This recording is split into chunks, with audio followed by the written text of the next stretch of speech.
आजकल पॉडकास्ट का ज़माना है। पॉडकास्ट कहते हैं जिन्हें आजकल लोग कुकुर मुत्तों की तरह जो उग गए हैं, उसका ज़माना है। आपको चमकना है तो पॉडकास्ट में चले जाए, आपको अपने दाग धब्बे मिटाने हैं तो पॉडकास्ट में चले जाए, पैसा दो और इंटरव्यू लो। इंटरव्यू दो किसी को और अपनी इच्छा भी या तो साफ सुथरी कर लो या तो लाइमलाइट में आ जाओ। इसी तरह के पॉडकास्ट हो रहे हैं। अभी मैंने विजय माल्या का देखा, इस पर मैं बात करूँ, लेकिन अभी मैंने जो बात पॉडकास्ट फिलहाल देखा था और उसका मुझे इंतज़ार भी था, वो था सुधीर चौधरी जी का। जाने माने पत्रकार हैं, सभी को पता है। और ये लिया था सुभाकर मिश्रा ने, वो भी किसी पहचान के मोहताज नहीं है। नमस्कार हिंदुस्तान, साथ आपका मेरे चैनल नंदी जो है, मैं हूं नंदिनी। आजकल पॉडकास्ट का ज़माना है। मैंने कहा ना, हर तीसरा बंदा उठ के पॉडकास्ट में आ जा रहा है। जिसको आप नहीं जानते उसको भी जानने का मौका मिल जा रहा है। अच्छा है। जिस तरह से आजकल मिसेज सुनीता आहूजा पहुंच जा रही हैं हर जगह। बहरहाल मैं बात कर रही हूँ सुधीर चौधरी जी की। उन्होंने जिस तरह से बातें की, काफ़ी हद तक उनकी बातों से मैं कम से कम 80-85% उनकी बातों से मैं सहमत हो पाई। और मैंने एक वीडियो पहले बनाया था, काफ़ी हद तक मैं उनसे सहमत थी, जो मैंने बात कही थी जिस तरह से की। और काफ़ी अच्छा लगा उनका ये पॉडकास्ट सुन के, समझ के। उन्होंने जो बातें यहाँ पे कही, मैंने भी उस वीडियो में बोला था कि ये एक रिस्क भी है और एक चैलेंज भी है। रिस्क कम इसलिए था, वो इस स्थिति में है कि वो चैलेंज एक्सेप्ट कर सकते थे। रिस्क था 1% का था, इतना मैं नहीं कहूँगी कि रिस्क था बहुत बड़ा, क्योंकि रिस्क इसलिए मैं कह रही हूँ कुछ परसेंट, क्योंकि सरकारी चैनलों कोई देखता नहीं है। मैंने वहाँ पे भी ये कहा था पहली वीडियो में कि अगर वो इतने बड़े नामी पत्रकार अगर वहाँ जाते हैं तो उनकी फैन फॉलोइंग इतनी है, लोग उनकी प्रशंसा कितने हैं कि लोग उनको वहाँ देखेंगे और हम भी देखेंगे। क्योंकि मैंने उन्हें DNA से देखना शुरू किया था, फिर ब्लैक एंड वाइट में, और जिस तरह से लोग उनको ढूंढना शुरू कर देते हैं, तो मुझे पूरा यकीन था कि दूरदर्शन पे अगर वो जाएंगे तो निश्चित से रूप से उसका कायापलट होगा। और ये एक मिसाल भी होगी दूसरे लोगों के लिए, जो एक मुकाम पे आके, किसी व्यवसाय के मुकाम पे आके तुम्हें जो देश की जनता प्यार, सम्मान, इज्जत, मुकाम देती है, फिर आपकी नैतिक जिम्मेदारी बन जाती है कि आप देश को क्या दे सकते हैं। आपकी भी एक नैतिक जिम्मेदारी बनती है और ये हर कोई नहीं सोचता।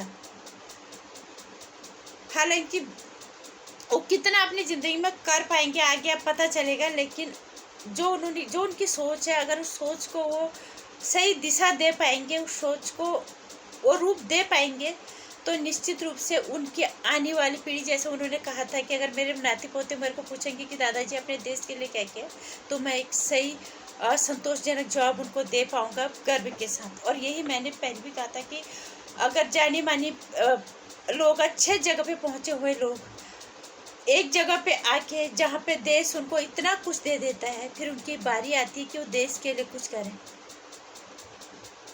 और सुधीर चौधरी जी ने वो चैलेंज लिया, वो रिस्क लिया, और जितना हम देख पा रहे हैं उनका जो डिकोडो लेके आए हैं, बहुत अच्छा लोग उसे देख रहे हैं और हम भी देख रहे हैं।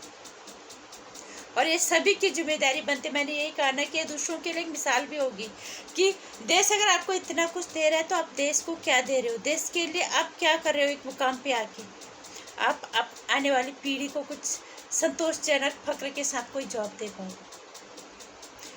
तो और भी सरकारी तंत्र और विभागों में भी, एक यही पत्रकारिता जगत में नहीं, हर जगह पे, कॉर्पोरेट वर्ल्ड में, पॉलिटिक्स में, या फिर मीडिया में, या कह सकते हैं बॉलीवुड में, मनोरंजन, हर फील्ड में कहीं न कहीं एक पहुंची हुई हस्ती जिनको देश के अंदर नाम और मुकाम मिल जाता है, तो उनको उनकी एक नैतिक जिम्मेदारी बन जाती है कि इस देश ने अगर हमें इतना कुछ दिया है तो इस देश को हम क्या दे पा रहे हैं, ताकि हम अपने आने वाली पीढ़ी के लिए एक मिसाल कायम कर सकें, उन्हें गर्व के साथ कुछ बता पाएँ कि हाँ, हमने, अगर देश ने मुझे कुछ दिया तो मैंने भी कोशिश की थोड़ा करने की।